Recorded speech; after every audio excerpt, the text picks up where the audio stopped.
Hello and welcome to the Favorite Firm Show here. Joe Cortez and my sidekick, Jason Vincent. Jason, we call him Mr. Vegas because he's a native and you love Vegas, right? I love it, man. I was born and raised here, went to Western High School, and that's my name, Jason Vegas Vincent. Jason Vincent, man, I'll tell you, Jason is, look like he's in good shape and ready to make the score a knockout. I'm not in fighting shape. I got to drop 20 pounds, but yeah. I got to draw 20 pounds. I lost 40. Hey guys, you guys know I had COVID and I was in the hospital for 5 months, 5 solid months. And it wasn't easy, but I winged it through. I made it, and I'm back again. And you know what, guys? I'm coming back stronger than ever. Just a little tune-up, a little tweak here, a little tweak there. I'll be all right. And one thing about me is that I like to share my experiences. I want you guys to know a little bit what I went through. Then we're going to be talking later on about Jason Vincent with his amateur boxing programs that are coming up later on in the summer. Next week, later on in the summer, we're going to have a nice program. But I want Jason to understand that here in Vegas, the boxing capital of the world, we try to do it the best we can. Not only is it the boxing capital of the world, but I like to call it the amateur boxing capital of the world also, too. Yeah, you guys got so much going on now. Yeah. And we're going to talk a little bit about it. But first, I want our viewers to listen to a little bit of what I went through most recently with the COVID. It all started October 1st when I went to the MGM Hotel, and I went there to get prepared to do my review official. In other words, instant replay at the fights. We have a monitor at the ringside. If something goes wrong, let's say the fight I got slipped and the referee called it a knockdown, I make the correction. I put up a yellow light on the apron. The timekeeper on the other side puts his yellow light on to make sure the referee, whichever angle is that, he's going to see the yellow lights. And we stop the fight there, and then what we do is we make a correction. I tell him, hey, ref, listen, that was not a knockdown, that was a slip, or vice versa. And then he makes a correction. He goes to the judges. On the further review, called out a knockdown, and then he goes to the next judge number 2, and judge number 3. Call it a knockdown, so they make the correction on the scorecard, making sure the right guy wins. We're a human, we're gonna make human errors, and we make the correction, and I think if the review is like that, a little bit better. Joe, how long has the state of Nevada been doing the replay for boxing? How long has that been going on now? Not that long, right? No, not that long. I would say less than a year. Okay. But we started, working it out and having meetings with the officials. Gotcha. To try to get it worked out and try to tweak it to where we have it now. I think it's pretty decent the way we have it. Yeah. Right. We use it a couple of times already. Are you guys getting good feedback from the coaches, the boxers, I think the promoters? Everybody likes it. Listen, the NFL did it. It took them 25 years to get it to where it's at right now. Of course. We did it in less than a year. Every major sport's doing it. Hockey, baseball. Exactly. But we got it working out pretty nice, and that's what it's going to be from now on. Awesome. Okay, so going back to my COVID, I had COVID, and going into the hotel to get myself checked out. In the morning, they send us to a room after you get checked. They send you to a room for quarantine, and then what you do is you wait until the morning. They call me in the morning and say, Joe, you tested positive. We have to escort you off the property, and you have to go home and keep yourself quarantined until anything kicks in 5 days. If anything kicks in. And sure enough, it kicked in, and it kicked in my butt real hard. Well, and you quarantined at your daughter's house, right? So as soon as you got the positive test, you went to your daughter's house and quarantined? Yeah, I called her and I told her. So I went to my gym for a minute to turn everything off and make sure everything. Then I went to my daughter's house right down the street, and that's what happened. I got taken to the emergency room 5 days later. My doctor, Dr. William Jackson, was an outstanding doctor, one of the nicest guys in the world, and he made this thing happen for me. And to get the clearance right away at the emergency room. And next thing I know, they had me in a special room, already evaluating my condition and giving me oxygen. Already I was huffing and puffing a little bit. Shortness of breath. Yeah. So anyway, so what happened was that I ended up going from one room to another.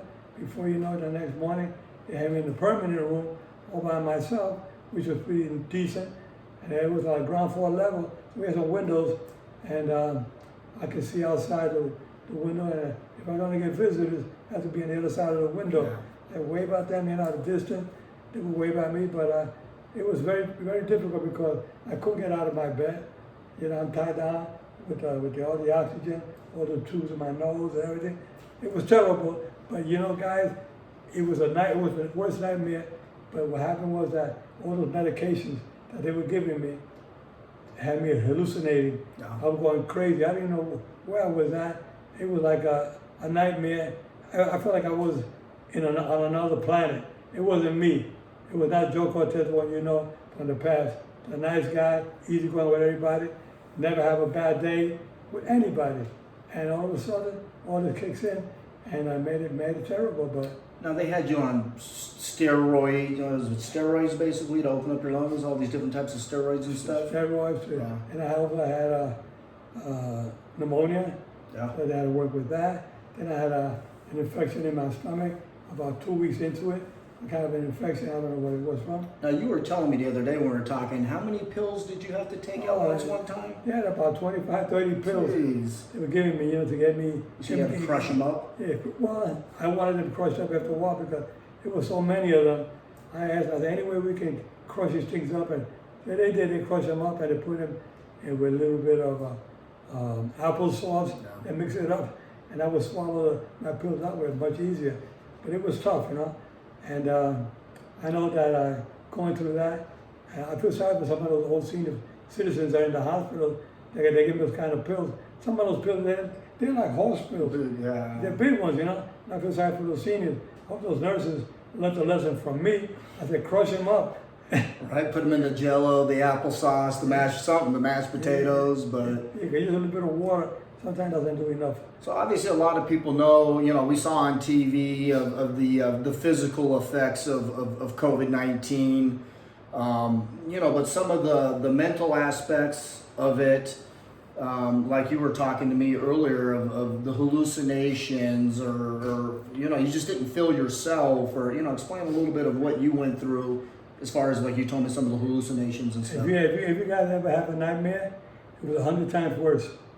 Okay, because it was like I would be saying things I don't even remember, and people would tell me I would be saying things that I kind of regret now. But then again, that wasn't my fault. I didn't know what I was saying under all these medications, and my doctors were telling the family, "Don't worry."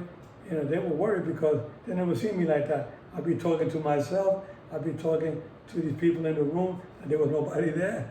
So it was scary. But I lost some close friends, I think. I don't know, because I might have offended them to a point. And some of them have come, most of them have come back. But there's still a few missing out there. Then I'll think to myself, what the hell happened? I thought I had my friends back, but I don't.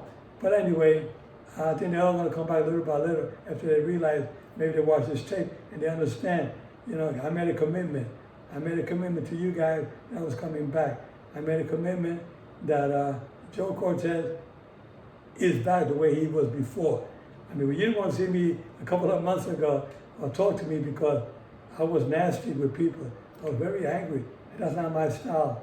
My style is being nice to everybody, caring and giving. Well, and it's not even the medications that you're on. Obviously, it's just the stress you have on you being in the hospital with COVID-19 and thinking about, are you going to make it, and your friends and your kids and your family leaving them. And it adds a lot of stress and pressure, and you have kind of the weight of the world on your shoulders.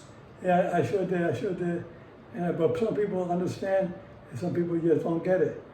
But those who understand that I was in the hospital in critical condition. I was in bad shape. And sometimes, looking back, I feel like I was thrown under the bus by certain people.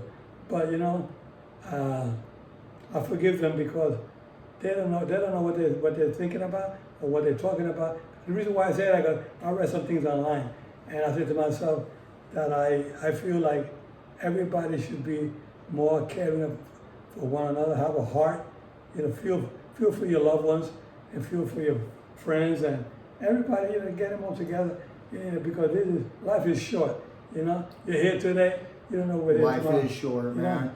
Do you feel like you've not been given a second chance, but kind of been given a second chance? I was given a second chance in life, to being alive.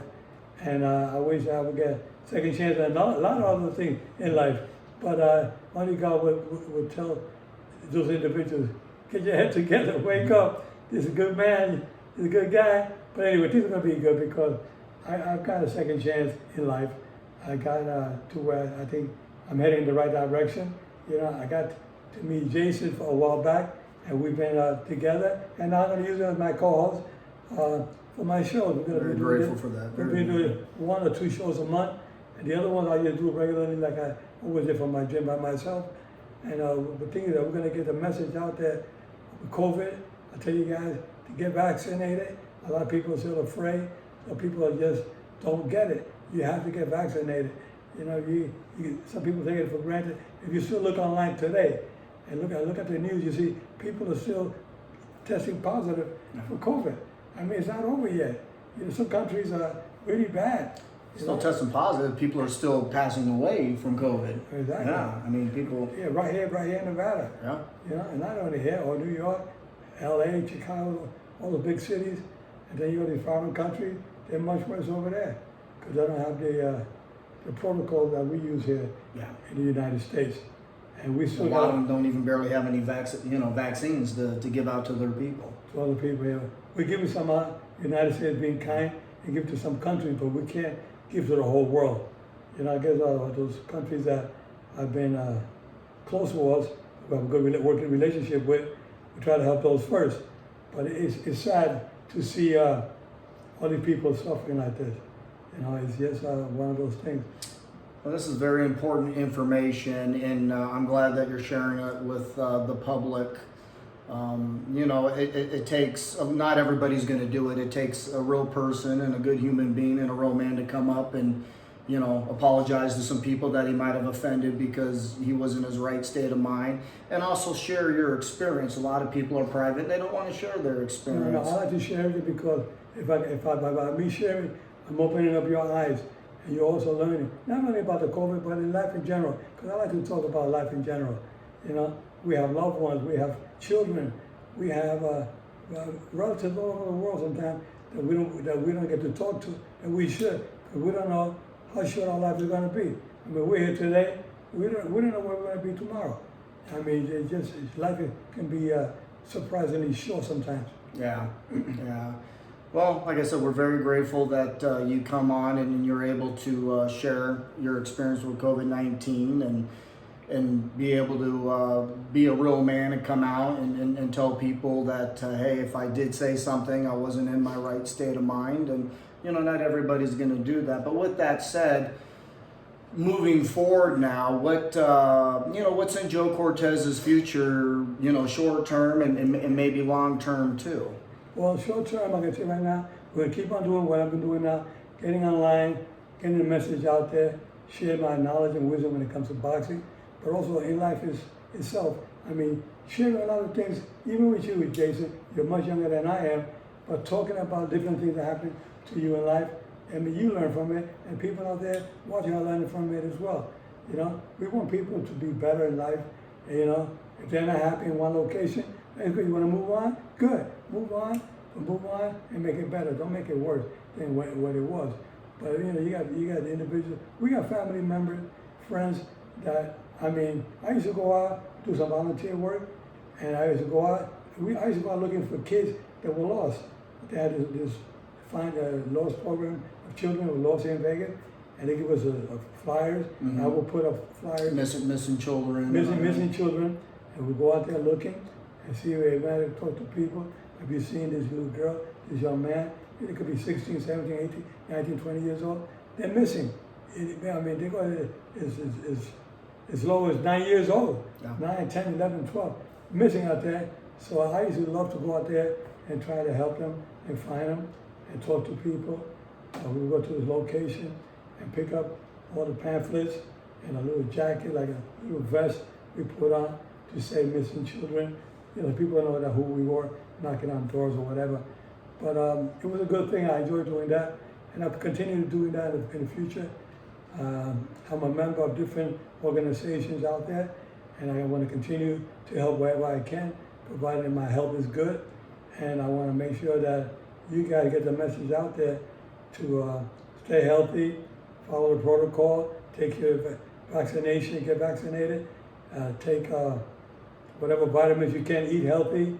Stay healthy. Stay healthy. You know what that got me over is I didn't smoke, I didn't drink, I did the right things in life, and that helped get me over. Get you through. Get me through. I really think that was a huge factor of your recovery in your continuing recovery, because you're still doing therapy, physical therapy and all that. Yeah. But also being a boxer for all those years that you were an amateur boxer and a Golden Glove champ back in back in New York, and also your professional career. And I think, like you said, you lived a pretty healthy or real healthy lifestyle. And I think that was a huge factor of you making it through the COVID. Yeah, it definitely helped me a lot. Being in the Army. Yeah. Well, it helped me a lot, and it got me to where I am today. And I think that we have to keep on sharing our love and caring ways to people out there. I will continue being that. I can't change it. That's my makeup. I give, I love, and I just hope that everybody can share that and pay it forward. And we need that. And we need people like Joe Cortez, who's a mature elder statesman here, to share his knowledge and your wisdom and your experience. And hey, listen, look, we're all human, even Joe Cortez.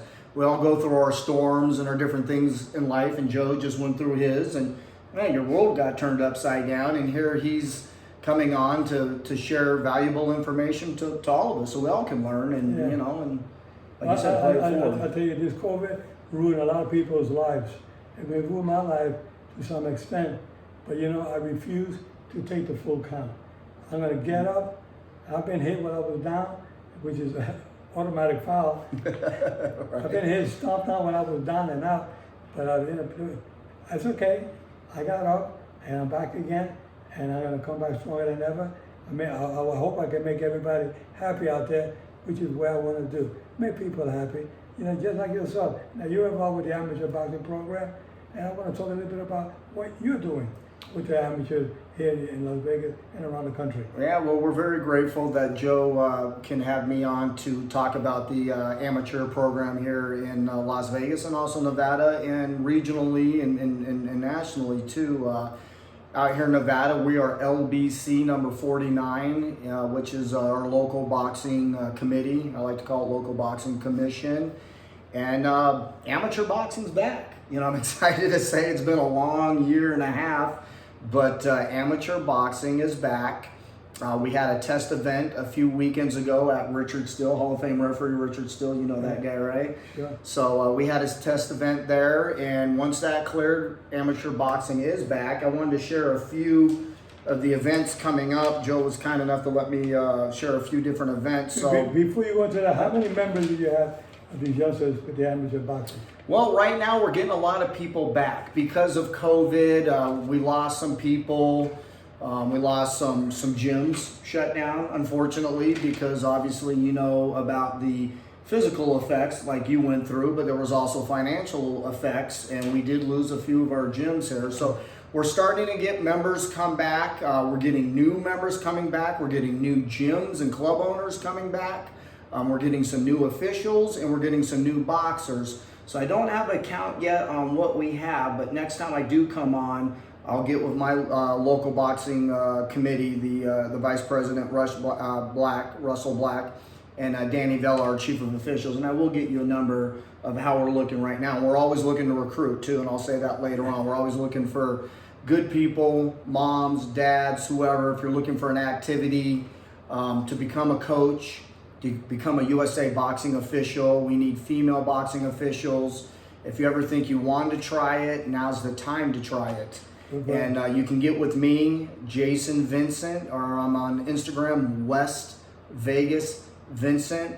Message me, and we'll get the ball rolling for you. It's not that hard to do, and we'll walk you step through step to get you to become a USA boxing official or a coach, or someone out there wants to compete. Hit me up. I can take care of that too. So I can cover all that ground. They're gonna hit you up in the chin, or you're gonna get Hey, you can get right. I've been punched in the head too many Let times. me tell you, this guy is amazing.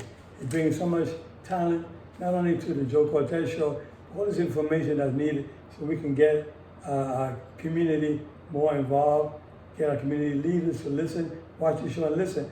We need a little help out there with the amateur program. Can't do it by ourselves. We gotta get the sponsors. We need money. A lot of moolah to get it out there to help our kids to get them on the right track. Well, speaking of that too, and I want to do say a shout out real quick to the PAL program, the Police Athletic League, the PAL program, Police Athletic League. They're very big now. Actually, believe it or not, during COVID, they actually expanded. They were coming on to some of our gyms pre-COVID. COVID hit, knocked us back for a little bit. Once the gyms opened up, they didn't stand stagnant. They came out. So this is the police department has its own police athletic league and programs for our young people here in town. Right now, they're really big at Richard Steele's boxing, and now they've expanded over to center ring boxing on the east side of town on Lake Mead and Nellis out there. Richard Steele's is on Cheyenne and Rancho Decatur area, and I believe they are going to the last I heard the Las Vegas Fight Club with Coach Jason Gallegos, and that's on, I believe, East Flamingo or East Tropicana out there. So they're expanding. Give us the dates that we have for you. Yeah, so what we have tomorrow. We have it tomorrow. It's our first real event in 14, 15, 16 months. It's the Juneteenth. They're celebrating the Juneteenth anniversary, and it's the Father's Day Classic. Tomorrow, June 19th, Saturday at Richard Steele's Boxing. The bouts start at 1 p.m. So that is tomorrow. If you guys are out there, anybody wants to see this or hear this, please come support amateur boxing, our first event in almost a year and a half. Tomorrow, Saturday at Richard Steele's Boxing Club and Foundation on Cheyenne and kind of that Rancho Decatur area over by the North Las Vegas Airport. So that's what we got going on tomorrow. It's 2475 West Cheyenne. After that, the following week, I won't be here for this. I'll be in San Diego working an event for them out in San Diego, LBC number 44. But we have, you know, a little something about this. You ever heard of something called the Golden Gloves? How many Golden Gloves did you win back in New York? I won 6. Six-time Golden Glove winner right back here back in New York. Also, you refereed as an amateur. Share that story. I love this story. You refereed on a snowy night. Was it in Brooklyn? In Brooklyn. The Golden Gloves. No officials showed up, no referees, only a couple of judges. There are 27 fights. And guess what? You refereed all of them. I had to referee all of them. Thank God they were all like beginners, novices. I had to stop in 1 or 2 rounds. They didn't go the distance, but it was amazing. It was amazing. And also the Police Athletic League, Johnny Defoe was in charge of the Police Athletic League back east. That's huge, New York. back east. And Johnny Defoe gave me the opportunity to start with the amateur program back in 1977. And that same year I did the Golden Gloves, and then that same year they turned me pro.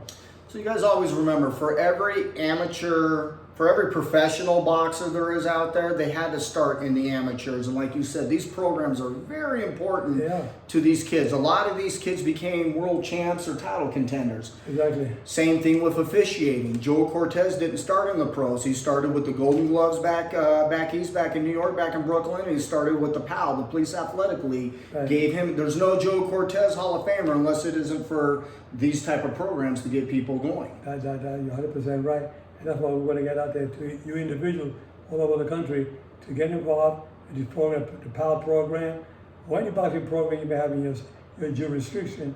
But I tell you, one of the most important things is to get together, bond together. If you don't know where to go, just go down to the Police Athletic League, go to a police station, and ask them where's their program, and they'll guide you the right direction. And the Golden Glove program, call City Hall, they'll guide you. That's how you get started. And all these programs, guys, the Golden Gloves, the Police Athletic League, the PAL, they're all on Instagram.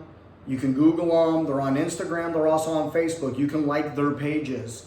And if you want to continue on and contribute more or donate anything or donate your time or money or anything, you can message them and they'd be more than happy to answer your messages and get with you.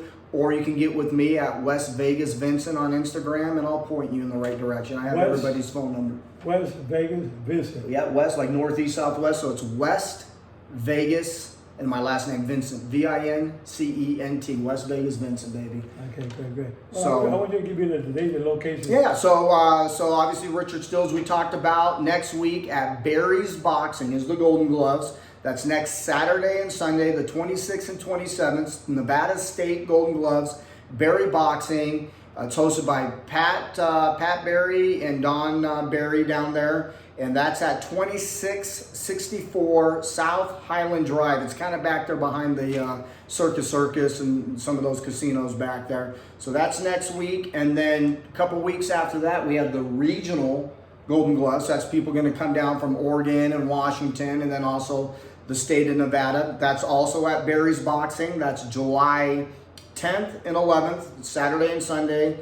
There again at Barry's Boxing Gym. That's the regional Golden Gloves. Now anybody can go to these. So you're listening to this and you want to go support amateur boxing by paying the $10 entry fee or whatever they are charging at the door. You're contributing just by going and watching an event. Sure. You're contributing. If you buy any merchandise from Richard Still, t-shirts, hats, whatever, or Barry's Boxing, you're contributing to those programs. So we have that, and then a few more here real quick. Nationally, July 7th through the 17th, we have the Junior Olympics, the JOs. And that's in Lubbock, Texas. So if anybody's listening to this broadcast nationally, you live in Texas, July 7th through the 17th, the Junior Olympics, the JOs. And then finally, this is my group of guys right here and gals. It's September 10th through the 12th here in Las Vegas, Nevada, Friday through Sunday, September 10th through 12th. It's the second annual Las Vegas Masters Invitational. Right now we have 2 boxing rings set up for this. I believe we have 160 competitors. We're looking at another location to add a 3rd ring. We're going to have over 250 competitors, hopefully with 3 rings. And the Masters division is 35 years and older. And my last event, So I had my first fight at the Westgate Hotel. I'm a master. I was 44 years old when I took my first fight. Really? 44 years old. I'm 48 now. I need to get in fighting shape, and I'm going to compete again.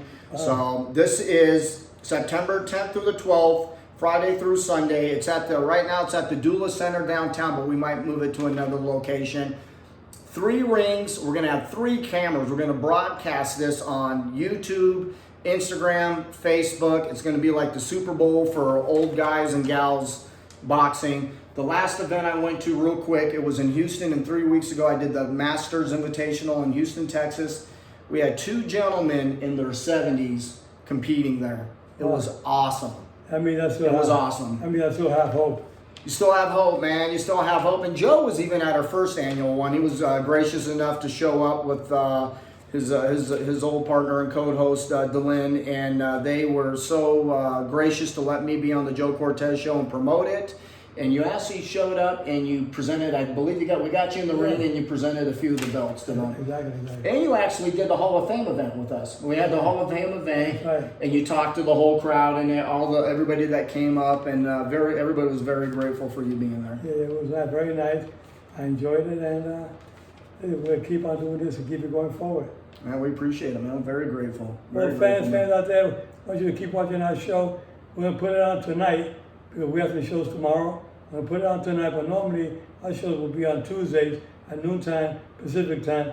But tonight, we're doing a little special. Put it out there tonight to make sure that you guys attend these special events that are taking place here in Las Vegas, Nevada, the boxing capital of the world. Jason, thank you so much for being on the show today. Thanks, Joe. Appreciate your time, man. The amateur boxing capital of the world. Okay, guys, remember, I'm fair, but I'm firm. God bless. Take care. Bye. Love you guys.